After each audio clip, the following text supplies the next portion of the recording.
కోజికోడ్లోని మానంచీరా ప్రాంతంలో trend factory కొత్త shoe store ప్రారంభోత్సవం సందర్భంగా యాజమాన్యం వింత ప్రకటన చేసింది. పాత ₹1 నోటుతో వచ్చే మొదటి 100 మంది వినియోగదారులకు బ్రాండెడ్ షూస్ ఉచితంగా అందిస్తామని, ఆ తర్వాతి 100 మందికి చేతి గడియారాలు బహుమతిగా ఇస్తామని ఇన్స్టాగ్రామ్లో విస్తృతంగా ప్రచారం చేసింది. ఈ ప్రకటన క్షణాల్లో వైరల్ కావడంతో నగర ప్రజలే కాకుండా చుట్టుపక్కల ప్రాంతాల నుంచి భారీ సంఖ్యలో యువకులు, చిన్నారులు దుకాణానికి వచ్చారు.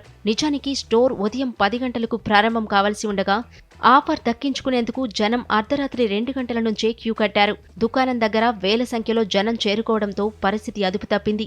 ఒకరినొకరు నెట్టుకోవడంతో ఉద్రిక్తత ఏర్పడింది.